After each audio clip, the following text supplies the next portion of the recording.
Alhamdulillah telah masuk satu penelpon. Kita sapa terlebih dahulu. Assalamualaikum. Waalaikumsalam warahmatullahi wabarakatuh. Salawatnya Ibu. Allahumma sholli ala sayyidina Muhammad. Sallallahu alaihi wasallam. Dengan Ibu siapa dari mana? Dan hamba Allah dari Cirebon. Baik, baik, silakan. Silakan bisa langsung bertanya kepada Bu Ibu. Mau izin bertanya Bu ya. Silakan. Saya mau bertanya. Silakan. Pertanyaannya gini Bu ya, saya kerja di suatu yayasan ya Bu ya. Saya kan suka kesana kesini pakai kendaraan bermotor. Motornya bukan punya yayasan tapi punya saya pribadi. Kan kadang ke pasar kemana gitu ya, belanja buat keperluan yayasan buat anak santri gitu ya. Terus kalau kehabisan bensin suka pakai uang yayasan gitu. Gimana gitu Pak Ustadz ya Pak? Astagfirullahaladzim. Bagaimana Bu ya itu hukumnya, halal atau enggak ya pakai uang itu? Insyaallah. Kadang ini juga kalau ada yang minta-minta di pasar suka saya kasih gitu ya Bu ya. Pakai uang itu juga. Baik.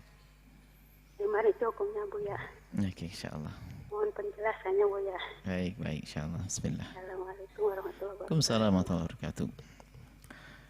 Jadi kita harus mengerti amal itu seperti apa sih?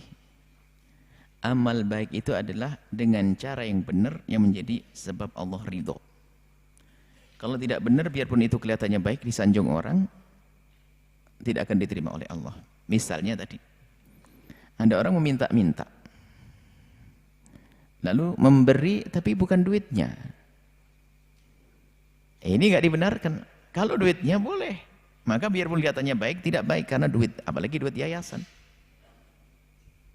Duit yayasan enggak. Kita tidak perlu sok jadi pahlawan.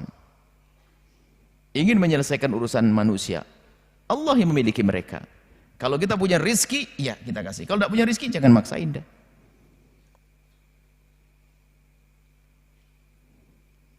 Karena suatu ketika ada yang datang kepada kami, dia akan ada orang perlu, orang kampung perlu bantuan, misalnya belanja barang-barang seperti itu. Ke tempatnya dia punya toko. Cuman menjelang hari raya itu, dia ngambil barangnya, kemudian bayarnya setelah hari raya. Terus ini orang ini memang baik hati. Akhirnya saya layani Bu ya, semakin tahun semakin banyak. Dan kita tahu untungnya juga banyak kan? Iya Bu ya, untungnya juga banyak memang. Cuman kalau mereka datang ke sini lalu saya tidak punya barang tuh kasihan.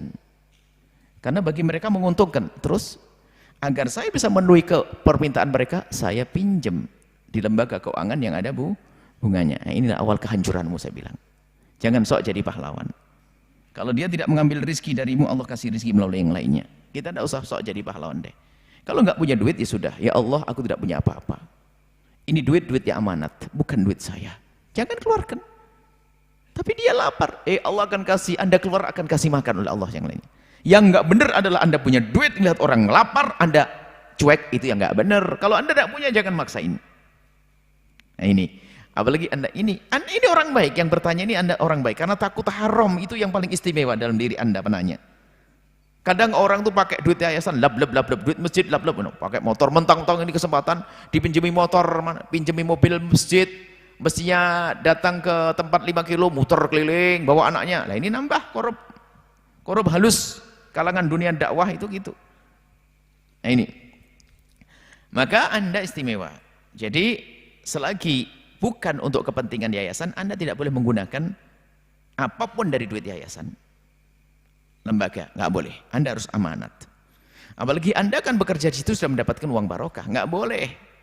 Menambah-nambah nggak boleh. Bensin nggak boleh. Bensin Anda, kalau memang itu fasilitas dari yayasan, uang bensin adalah digunakan hanya untuk kepentingan yayasan. Kecuali dari pengurus yayasan mengatakan, ini untukmu, ini untukmu dan untuk kegiatan. Artinya bagian dia itu ada. Tapi biasanya ada target, yang penting tidak minta lagi ya, seminggu loh ya, jadi jatah. Jadi setiap seminggu ada uang bensin sebanyak 100.000. Maka itu yang penting Anda cukupi 100.000 itu Anda untuk kepentingan pondok. Maka 100.000 sudah diberikan madrasah. Tapi kalau Anda motong duit-duit sendiri, beli bensin sendiri, lalu Anda keliling, itu tidak diperkenankan. Itu haram. Tolong dibedakan dua hal ini. Jadi kalau memang itu sudah jatah uang bensin untuk Anda, alasannya adalah untuk kepentingan yayasan, maka karena sudah diberikan kepada Anda bisa gunakan yang lainnya, asalkan urusan yayasan terlaksana. Lebihnya Anda boleh pakai. Yang nggak boleh adalah Anda ngambil sendiri, lalu Anda gunakan untuk pribadi, nggak boleh. Jadi kalau ada orang memberikan, sudah diberikan kepada Anda, dicatat ini adalah untuk mengganti, bahasanya adalah untuk menggantikan kepentingan yayasan. Menggantikan kepentingan yayasan. Sudah diberikan. Dan dari yayasan sudah memang akadnya sudah diberikan. Jadi untuk dia tambahan. Biarpun nanti dia ngerjakannya, saya pakai jalan kaki saja deh, biar nggak bisa pakai bensin, ya pokoknya selesai tugasnya. Nah berbeda kalau akadnya sampai dikatakan tidak boleh ini digunakan kecuali untuk ini, baru itu nggak boleh. Atau Anda mengambil sendiri, tidak boleh kecuali untuk kepentingan yayasan. Kalau Anda terlanjur sudah mengambil, Anda harus menggantinya. Kita harus hati-hati urusan hal-hal semacam ini. Khawatir masuk wilayah haram, seolah berbuat baik, akan tapi ternyata mendapat kemurka Allah Subhanahu wa taala. Tapi ingat, yang termahal dari yang penanya, yang bertanya adalah kita harus membiasakan diri kita punya rasa takut di saat kita melakukan sesuatu yang tidak benar. Harus itu, rasa takut itu. Jangan sampai cuek, nggak peduli, hati-hati ya. Semoga Allah mengampuni semuanya dan muliakan semuanya. Wallahu a'lam bishawab.